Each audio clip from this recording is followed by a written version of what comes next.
This morning into Joe Biden's son Hunter and questions about money he made from foreign business dealings while his father was vice president. And did Joe Biden allow it? We're talking about millions of dollars in at least 2 countries. Did you talk about China or your deal with China? No. A 12-hour flight over? No, of course not. That never came up? No. Less than 2 weeks after that trip, BHR Partners was launched, a private equity firm funded in part by Chinese banks. He has come forward and said it was a mistake on his part to be on the board.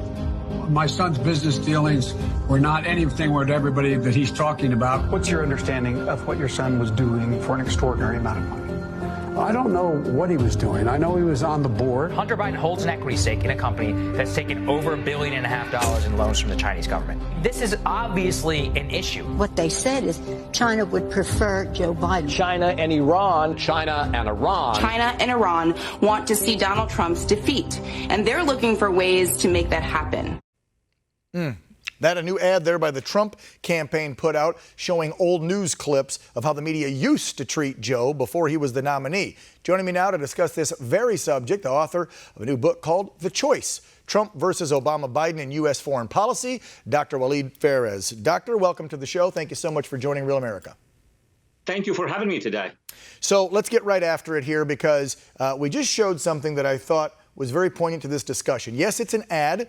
Yes, it's edited the way the Trump campaign wants it edited, but it's very revealing because most of the clips in that ad, and I hope you could hear it, came from mainstream media outlets like CNN, MSNBC, back when he was one of several Democrat candidates, and they were actually holding him to task for his past. But now, since we're 18 days out, it seems the media has given up on that, and they're putting Joe up on this pedestal like they did last night, where they treat him with kid gloves. They don't go after him on any of these connections to China, Iran, the Middle East. You're an expert in foreign affairs and national security. Do you think if we had a Biden presidency come next year, we will be as safe as we are under a Trump presidency moving forward with countries like Iran and China? Well, my friend, certainly. If we're going to have a Biden-Harris administration, it will mean a Biden-Obama, really, administration. And we know, that's what I wrote in my book, that for the 8 years of the Obama administration, we had disasters in foreign policy. We had major threats to our national security. To name a few, obviously, you have the file of bringing in China to our economy. And, of course, what has been happening between the Biden entity, Biden family, and the interests. But beyond that, you have a disaster called the Iran deal. Biden was part of the Obama administration when they offered $150 billion to a regime like Iran, with whom we are now almost at war or in conflict. And what did Iran do with it?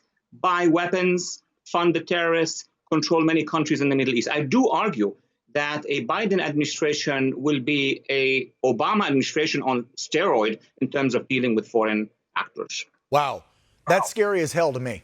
Because we saw for 8 years a president apologize for this nation. We now see a vice presidential candidate apologize for this nation's history and past. Can we just get a president who's proud of this country, who stands up for it, who puts us first? Oh, wait a minute. We have one of those. It's called President Trump.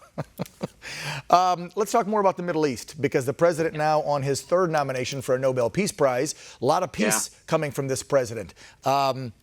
I don't know if we'd have that under a Biden administration.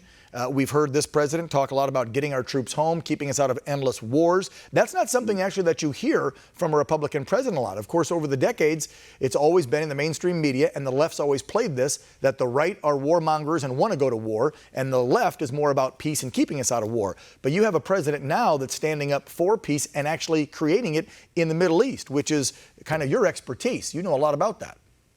Absolutely. I mean, this was kind of a miracle that the American public opinion was watching live on TV after 25 years of nothing happening, after 8 years, actually, of an Obama administration putting pressures on our friends and allies in the region, should it be Israel or the UAE or the Saudis or the Jordanians or the Egyptians, came Donald Trump. And he was able to engineer a new series of peace treaties under the name of the Abraham Accord. And we got now the UAE and Bahrain signing a peace treaty with Israel. But it's not just peace. It's not a cold peace like with Egypt and with Jordan. It's a very active peace. Just yesterday, the UAE and Israel decided to create an exchange of visitors, of economy, and probably they're going to get to the point where that's exactly what we want here as Americans. They're going to cooperate against terrorism.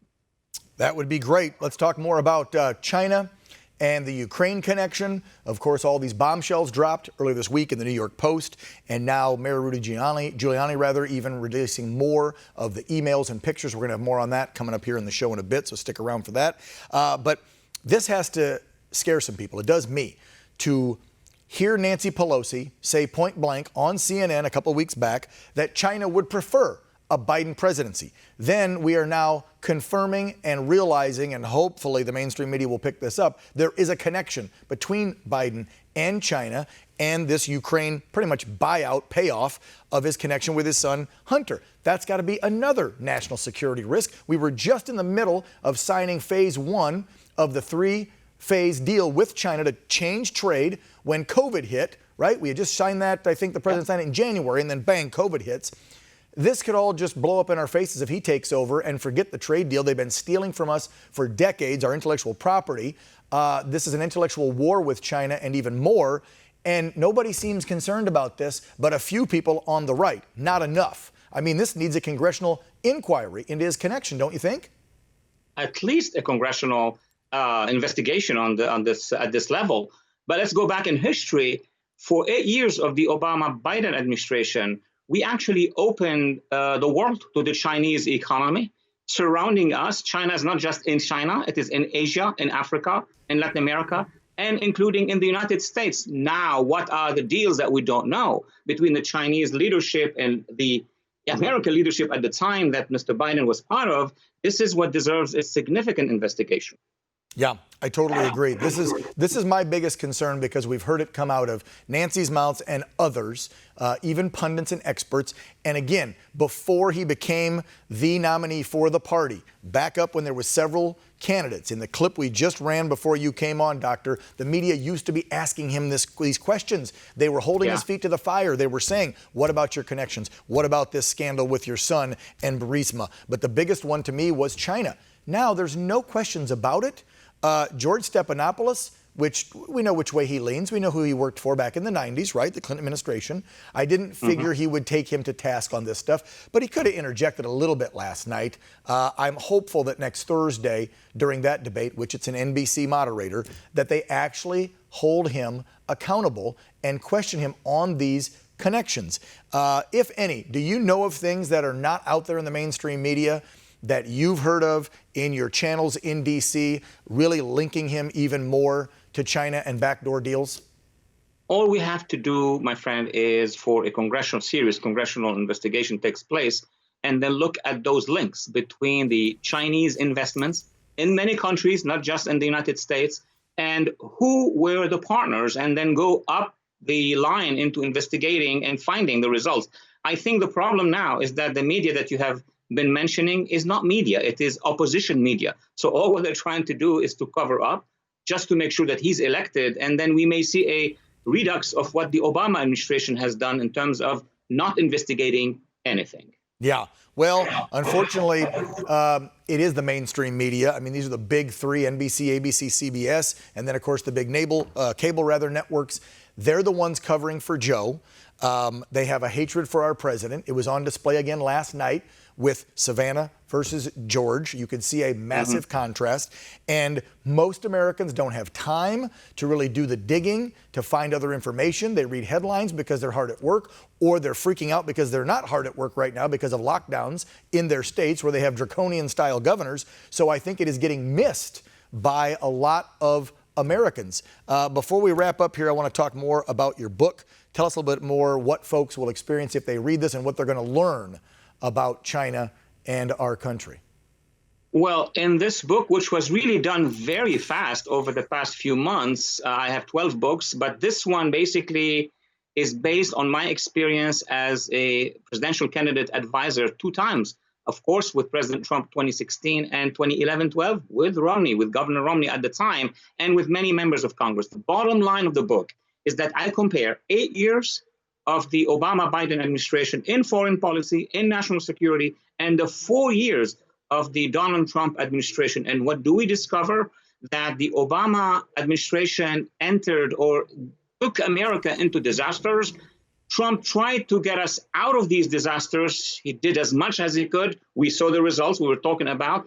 And now he needs another 4 years, basically, to be able to accomplish that. And that's why the opposition and the media are trying to do everything they can to stop him from being reelected. Yeah, he did what he could do in the last 4 years with opposition from not only the media, but the left entirely, investigating him, trying to impeach him twice, helping not at all with these trade deals or anything. And he was looking out for America. Putting America first got no help. Just imagine what could have been done with these trade deals and more peace in the Middle East with other nations if they just would have got on board and helped. The book is called The Choice, Trump versus Obama, Biden in U.S. Foreign Policy. Dr. Walid Phares, we thank you so much for coming on the show.